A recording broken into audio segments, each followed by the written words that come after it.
I think like many other manufacturing companies, Brown & Holmes has faced many hurdles. This country is at war with Germany. Today is Victory in Europe Day.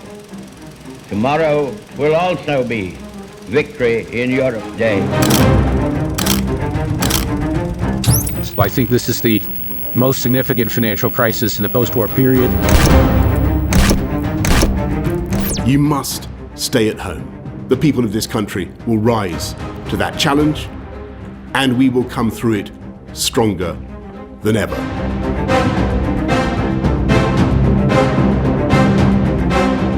Challenge we met head on. I'm very proud that we got out the other side of COVID, as we did with the 2009 banking crisis, without losing any member of staff, which we're very proud of.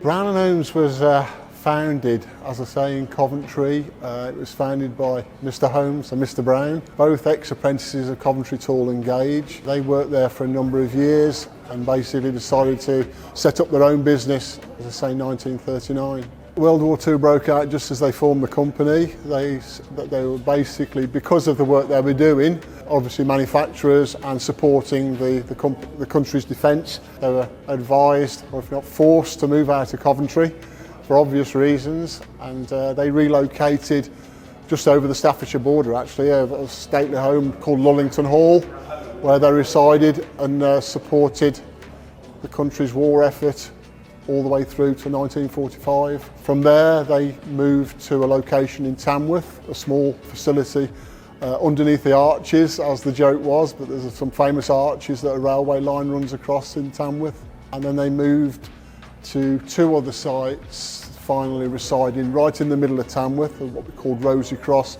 which was the first factory that I remember and I joined as a lad.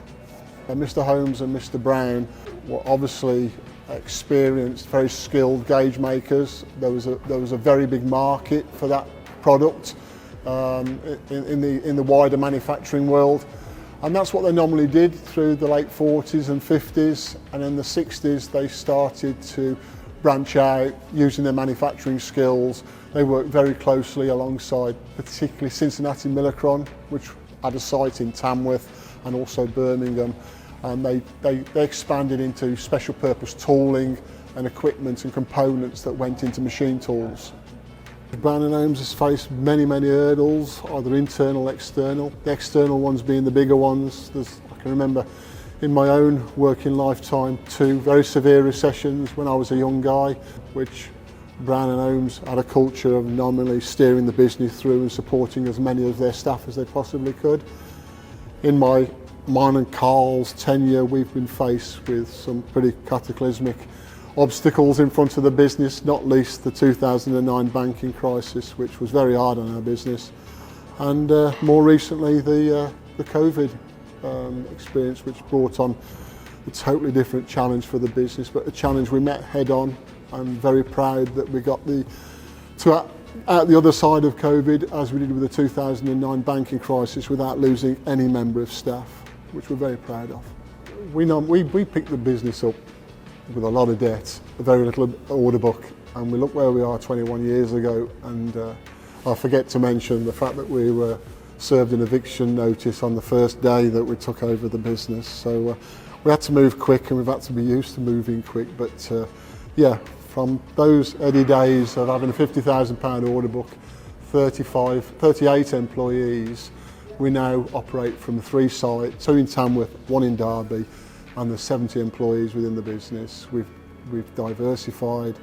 Not only do we design and manufacture work holding and other production aids, such as lifting equipment and various other pieces of equipment, we've got a subcontract manufacturing facility which is growing very quickly, and we're investing very heavily to support that.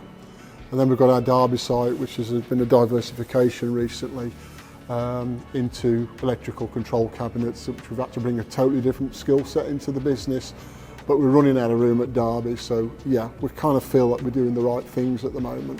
Our decision to continue to invest in new technology is nominally driven by the culture within the business, the culture within our customers, that need to be a lean operation, that need to basically drive costs down, get and find as many production efficiencies.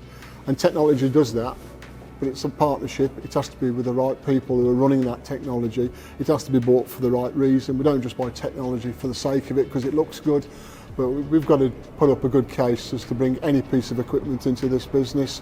And yet the main prime mover is that it enhances and complements the business and takes it to a continuing level, increased level of performance output.